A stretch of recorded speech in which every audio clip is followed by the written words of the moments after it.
Hello and welcome to Views on News. I am Jawad Tehami. The Organization of Islamic Cooperation is the second after the United Nations, the biggest organization of the nations in the world. It consists of 57 Muslim countries, and that shows the importance and the significance. Whatever happens at this platform, whatever is agreed, whatever is talked about, and the OIC Secretary General, Mr. Hussain undertook a visit to Pakistan. He also went to Azad Jammu and Kashmir and also visited the people who have been oppressed and have been the target of Indian atrocities over there as well.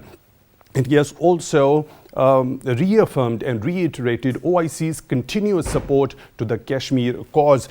He had a couple of meetings also with the President of Azad Jammu and Kashmir, also with the Prime Minister of Pakistan, Mr. Mohammad Shehbaz Sharif, and also Foreign Minister, Mr. Bilal Bhutto Zardari as well. Now, during his visit to AJK, he gave certain statements. Let me quote him. Mr. Taha said that today we have had the opportunity to visit the LOC and talk to the victims of the Indian aggression. He went on to say that the world needs to be told more about the human rights violations taking place in Indian occupied territory of Jammu and Kashmir. And also at the same time, during the joint press, Foreign Minister Mr. Bilal Bhutto Zardari said that his visit to Azad Jammu and Kashmir sends out a message to the world that Muslim Ummah stands united when it comes to the Kashmir dispute and its resolution. Prime Minister Shehbaz Sharif also lauded OIC's principled position and continuous support to the Kashmir cause. A number of other issues, including the Islamophobia, Palestine issue, and also Afghanistan crisis came under discussion. We'll be talking about this significant visit by the Secretary General of Organization of Islamic Cooperation to Pakistan and Azad Jammu and Kashmir, interaction with those people who've been the target of Indian brutalities and atrocities. And to talk more about this, we have been honored to have been joined in the studio by Mr. Altaf Hussain Wani. He's Chairman, Kashmir Institute of International Relations. Mr. Wani, thank you very much for your time, for being on Views on News. We are also being joined by Dr. Waqas Ali Kausar. He's expert of foreign affairs. Dr. Kausar, thank you very much for your time, also for being on Views on News. And we are also honored to have been joined in the studio by Brigadier retired Shahid Jagir. He's a senior analyst. Brigadier Jagir, thank you very much for your time also, for being on Views on News. Let me begin the discussion with you, Mr. Wani. So the significance of this visit, OIC has its standing when it comes to the Committee of Nations and the collective deliberations on the pressing issues the world faces today. And when we see the OIC Secretary General undertaking a visit to Azad Jammu and Kashmir, it raises its significance that Azad Jammu and Kashmir and the kind of brutalities over there in Indian illegally occupied Jammu and Kashmir and the illegal occupation and the unilateral decisions by the Indian authorities speaks volumes that this particular issue, this dispute should be resolved as per the United Nations Security Council resolutions. Your take, sir. Yes, OIC Secretary General's visit to Azad Jammu and Kashmir in Pakistan is of a great significance because it's his first visit after he assumed the office. Ambassador Hussain Ibrahim Taha. For him, the OIC Secretary General, they used to visit Azad Kashmir in Pakistan, and his visit is of a great significance because he came with a huge delegation, not only of the different ambassadors who are the permanent representatives in Jeddah, the representatives who are the members of the OIC contact group on Kashmir, and also many other experts on legal side of the OIC who are dealing legal side, political side, relief and other activities. This was a huge visit in its quantum. So the way the Secretary General spoke in Muzaffarabad after he visited the line of control, and I had the opportunity of meeting many of the ambassadors, permanent representatives of OIC who were with the delegation. They said that after visiting the line of control, after seeing by them the atrocities the Indians have inflicted on the people of Azad Kashmir, the way they have destroyed their houses, the way they have fired upon the civilian population on Azad Kashmir side, they can themselves imagine what they are doing in Indian occupied Kashmir. That's what which gave the Ambassador Taha the chance to speak very clear and louder in Muzaffarabad in a presser with the president of AJK. Having said that, OIC has always been supporting the cause of Kashmir. OIC Secretary General, its contact group on Kashmir. I must say, OIC is one of the components which has kept the Kashmir issue alive at international forum. So we, the people of Kashmir, do commend the OIC's role in the Kashmir, and also appreciate the OIC Secretary General's statement. Because it's of significance at this point of time when the government of India has crossed all the limits for human rights violation in occupied Kashmir, suppressing each and every right and fundamental freedoms of people of Kashmir. At this time, when Secretary General speaks this much loud and clear, it sends a message to the international audience as well as to the OIC member states, as that Secretary General has come very clean on Kashmir. So the member states will have to come very clean on this situation, and along with that, the international community will have to align with the OIC in supporting the Kashmiri cause for the right self-determination. Right. Dr. Kausar, when we correlate one thing, recently we saw that Pakistan was devastated by the climate-induced floods, and the United Nations Secretary General came over here. He sensitized the international community. He's personally coming here to see that the misery and the suffering of the people because of the climate change that is causing havoc across the globe. Now we see this is the second largest organization after the United Nations. When the Secretary General of the Organization of Islamic Cooperation comes personally and visits an area where he sees firsthand what kind of atrocities and what kind of miseries those people who are living on both sides of the border line of control in Indian illegally occupied Jammu and Kashmir, as well as in Azad Jammu and Kashmir, because of the cross-border shelling and all that high-handedness by the Indian authorities and the forces. So that gives it kind of a voice that the second largest organization in the world, its Secretary General, is talking about that we need to tell the world more about Indian aggression. So how do you think it can actually impress upon that biggest organization in the world, that is the United Nations, that it should implement its resolutions regarding Kashmir dispute? Thank you. First of all, thank you very much for having me on your show. I guess there are two dimensions to it. First, I mean, when the Secretary General of UN came here, and if you see, the press also asked him about the issue of Jammu and Kashmir, and he didn't say that no, that we can't do anything, but his idea was that if India and Pakistan are in a way that collaborating with each other, they can be a mediator on that, opening up the possibility of engagement on Kashmir particularly. Why I'm saying that, post 5th of August, there was a narrative proposed by BJP particularly PM Modi has said that, look, I have solved the issue of Jammu and Kashmir by following the footstep of Mr. Patel. See, this was a huge statement. In fact, his visit, particularly the people of OIC, and standing on the right to self-determination, the cause of people of Jammu and Kashmir, is a very clear answer to the Prime Minister Modi's statement, actually, that you have further complicated this conflict, not resolved. So this is a very, very clear and open, and a statement which is of very significance for the people of Jammu and Kashmir, particularly living under a lot of laws which are inhuman, I must say, and of course have a lot of repercussions in their socio-economic and political life. Having said that, see, we need to understand 2-3 things. It's very significant that he has visited AJK, particularly India has been raising a lot of concerns, fake concerns, I must say, when it comes to AJK, that about spreading different propaganda on that. I guess it's very important that he himself visited that. AJK also contains a history of this entire conflict, where the huge number of people have been migrated from the other side. That's one dimension that UN has been engaging in many conflicts. They have to look into that as well. See, there is a question of infrastructure that has been damaged. There's a question of divided families that has been over there since many, many decades, coming out from the other side, and now they're unable to cross and move and meet their relatives. Even this is against the UN, the contravention, the laws that allow people to travel in their own land particularly.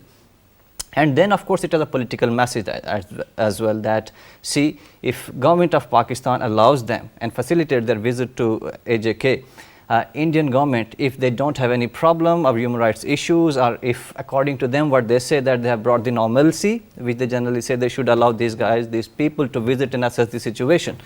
And thirdly, most important, what we see that there's a growing concern in the world as well conflict, we need to understand that how we deconstruct this entire conflict. It has political, of course, angle, which is very important. It has the human rights angle, which is, of course, of more significance. Right now, the problem in the world is that human rights have taken the back seat because of the international system and the way the international politics is happening. But if you see the human rights defender, they've been continuously raising the voices of people of Jammu and Kashmir. People, the journalists winning the international awards are not allowed to travel. I mean, this is not something very, this is a very scary situation particularly. And when it comes to media, the way it has been gagged over there.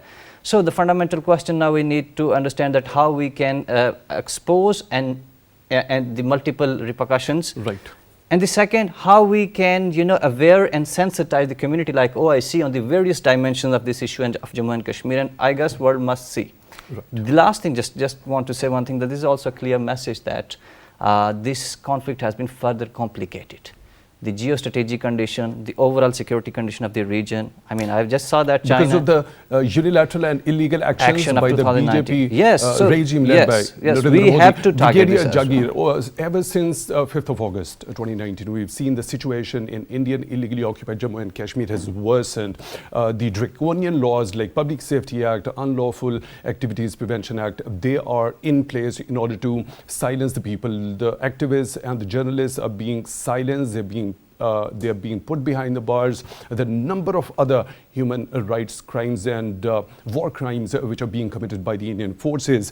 Yet there hasn't been any action by the concerned authorities which deal with this particular issue or the agenda they carry over the number of years, especially when it comes to the United Nations. They are relevant United Nations Security Council resolutions. What do you think how the United Nations can ensure that its mandate regarding those resolutions is implemented over there? Thank you very much. First of all, I thank OIC Secretary General to visited Pakistan and also visited Azad Jammu and Kashmir and raising the voice. Just raising the voice and condemning India by human rights violation, we have been listening up through the decades.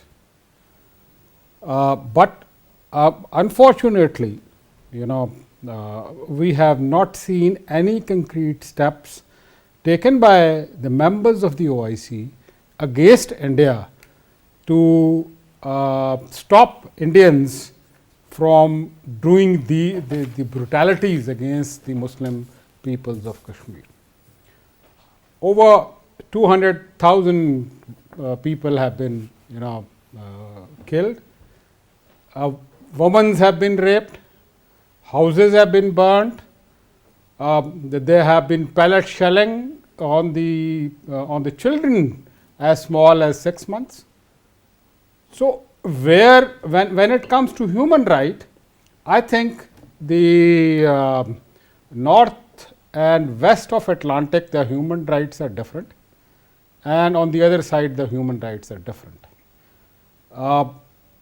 Unless the OIC, which is containing the members controlling more than 60% of world resources, would not do any concrete step, would not caution India to stop all this, because history, as far as I know,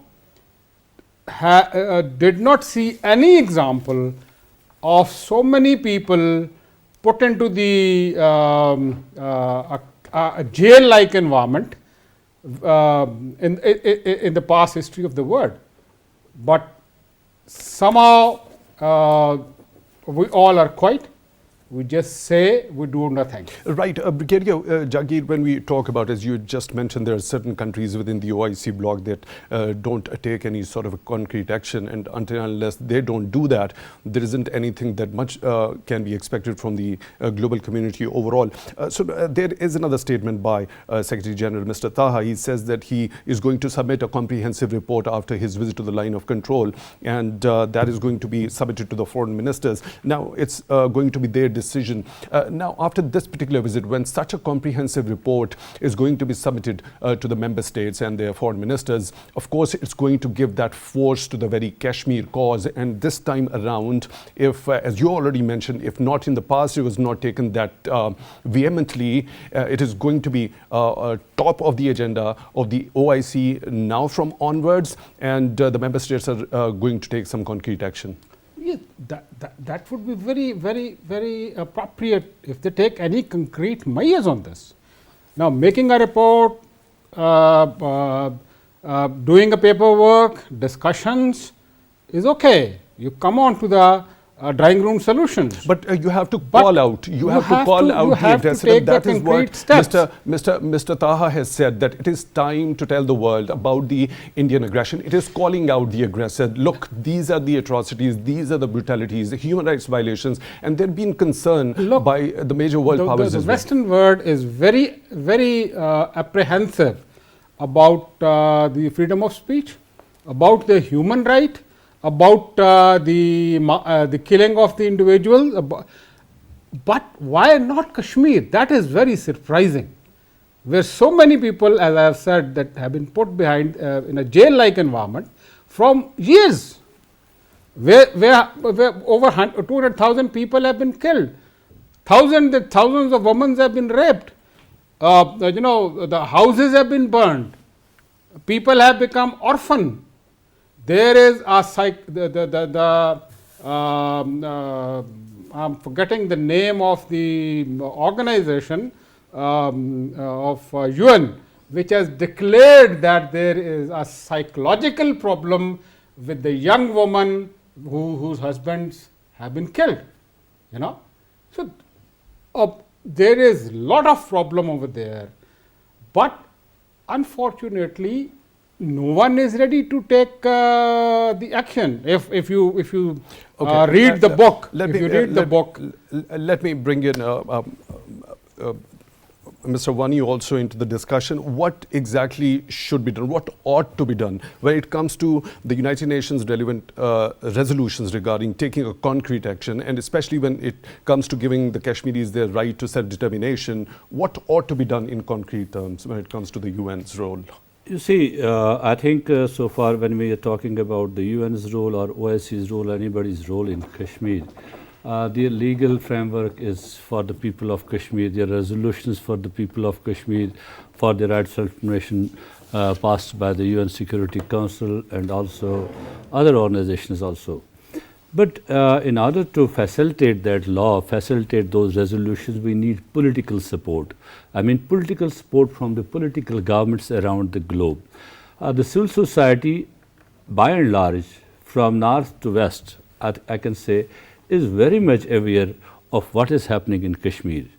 But as the Secretary General said, we have to create more and more sensitivity about this at the international level, in the Arab countries, in the West, and in the Africa, and in America or elsewhere, in order the political governments could come to some pressure and they could devise the policies in order to support the people's right to self-determination.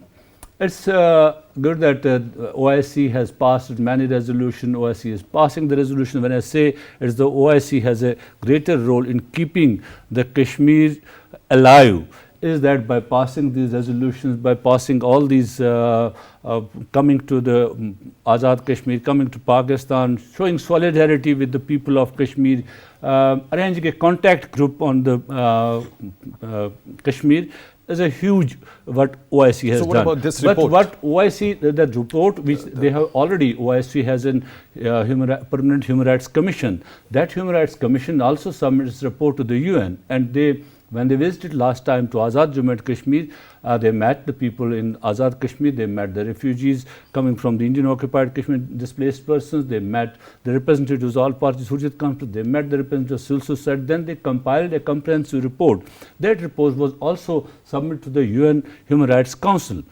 And also, what is needed to be done, I think OIC has a role now in order they should now take the Human Rights Council very serious when it comes to the human rights situation in occupied Kashmir, what we have seen in past, OIC Secretary General, the ex-Secretary General, he spoke in the UN Human Rights Council. He gave a very beautiful speech on Kashmir and called on Indian occupied Kashmir on the podium of United Nations. That was very encouraging for us. But the member states will have to echo their voice with the voice of the Secretary General. When it comes to the capitals from Riyadh, from Abu Dhabi, when it comes to other capitals from Kuwait, from other places, Ankara and other places, when it comes from there, the OIC Secretary General's press conference, presser in Muzaffarabad will gain more and more weight, and that will certainly put pressure on the government of India. We have also asked the OIC contact group on Kashmir that there are many provisions whereby they can help the people of Kashmir. They can help. There is a provision in the United Nations systems responsibility to protect. It has been involved in many cases in past, in Somalia, in Libya and other places where the Security Council said that the life of the people is in danger. So the Security Council has responsibility to indulge in it and protect the lives of the people. So we have requested the OIC that this can be invoked. OIC is a forum. There are 57 countries. They can ask the Secretary General. They can convince the Security Council members. And when we say Security, unfortunately, Security Council is a polarized system at this point of time. We don't see there any unanimity among them on any of the issues. They have their own political agendas. They have their own strategic agendas over there. But OIC can play a huge role in that. Right. OIC can encourage the United Nations Human Rights Council to appoint the investigation commission, which the former High Commissioner for Human Rights recommended the Council to appoint. So these are things which OIC can do very easily in the Council, in other places where they can. Right. Dr. Kausar, your take regarding how and what OIC, how it can impress upon the United Nations Security Council, especially in order to impress upon India or to goad its conscience that it should actually observe the basic human rights norms and should stop the human rights violations, especially when it comes to illegally occupied Jammu and Kashmir, and implementing those relevant United Nations Security Council resolutions that relate to the right to self-determination? See, I must say we have to be mindful of the limitations of these forums as well. Once we say about their role vis-a-vis United Nations Security Council resolutions and the other, we also need to see that there are limitations of these forums that we have been talking. I guess the idea should be to smartly navigate and see the opportunities these forums offer at the moment. It might not be ideal thing, but at least they could offer some openings. And openings in a sense that could create, I mean, there are certain countries having very good relationship with the India vis-a-vis, I mean, particularly with India when we see maybe the commerce or trade relationship or maybe the other as well. I guess this is the work of diplomacy and the country's political elite also to understand and use that influence actually to ease out the political space over there, to open up the civil society and media within Kashmir as well, to see how these relationships can benefit actually the normal and daily life of the people of Jammu and Kashmir who are under severe stress, I mean, under through many laws. So I guess that could be one direction which can help ease and bring some relief to the lives of people of Jammu and Kashmir. One. On the other side, I guess we also need to broaden the horizon. I mean, we need to see that there are SDGs. Let's suppose UN Secretary General when came here. I mean, climate change is something which has done havoc to our region. But of course, it's not Pakistan's problem only. I mean, it's a regional thing. It's global as well, but it has the regional implications as well. I mean, if glaciers are melting, I mean, in the Himalayan region and all that, so we have the deployment of hundreds and thousands of the forces over there as well, which has, of course, repercussions on climate change. So that makes me understand the human dignity and the freedom and those core principles which were enunciated in the Universal Declaration of Human Rights after what was done in the World War II to a certain community. It means that climate change, it happens to be the issue of the entire humanity, and the dignity and the freedom and the right to self-determination doesn't happen to be. No. no, I don't say that. But see, what I am saying that you must need to address issues where you have the openings. I mean, at the end of the day, if though both countries are not talking, and India is just, you know, acting in a very arrogant way when it comes to Jammu and Kashmir, we also need to sensitize the world that here, look, we can't act unilaterally when it comes to climate change. We can't act unilaterally in areas of collaboration and cooperation where there should be a regional collaboration and cooperation. It's not happening. Why it's not happening? Of course, because of the basic fundamental issue that we have. So world must see that how these cooperation mechanisms, how these collaboration mechanisms are impeding because of the one bigger issue that the world has to solve, and world has to you know, target that question particularly. On the other side, see, there are different mechanisms of UN and OIC, as Wani Sahab has also mentioned. I guess the part of work has to be done from AJK side as well. The people living on there, the academia, the civil society, to provide that material and research and all that the world should know that.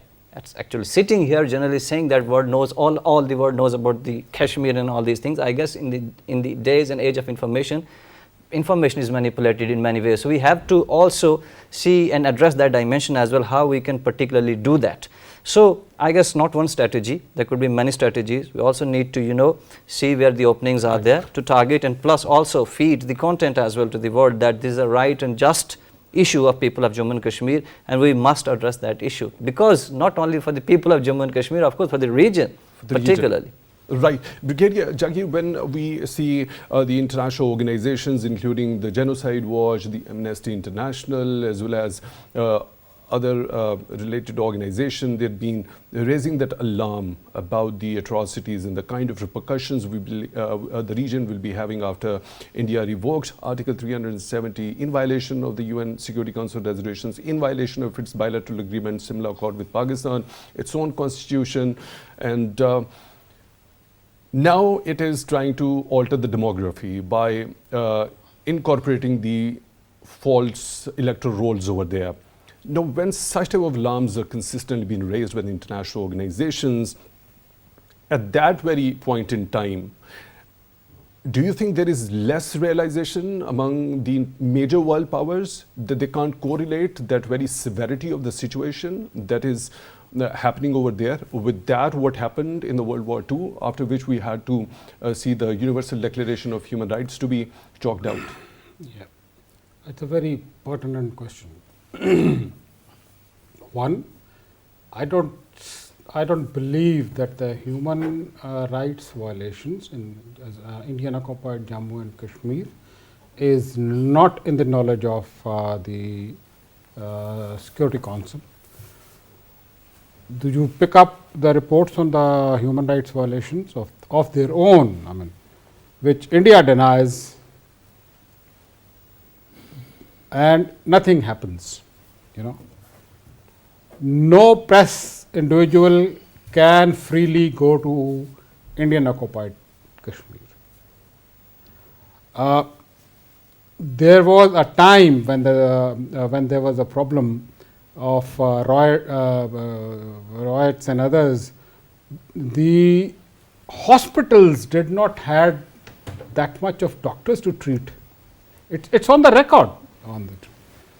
The third thing is that the military observer group of India and Pakistan, we allow them to go up to the line of control, but India do not allow them to go to the Kashmir. Then,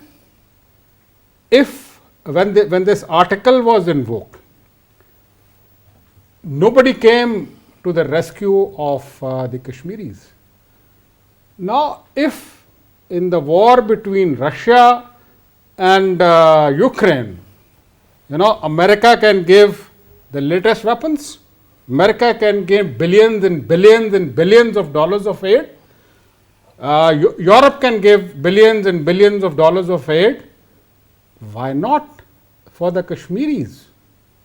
Are they not fighting? The only thing is that they are not concerned, as my colleague has said, that the geopolitical environment are such where India is in such a position that the Western world's corporate interests are linked to the India. you see, that's why I said. What about the security concerns? No, I mean, Pakistan and India being the two nuclear powers, and Kashmir happens to be the nuclear flashpoint, and the kind of misadventures we've seen in the recent past, the Indian authorities' high-handedness, and that was involved in that. And what, if any, sort of a thing that happens, a trigger from the Indian side? Because all the time we have seen Pakistani side acting with restraint.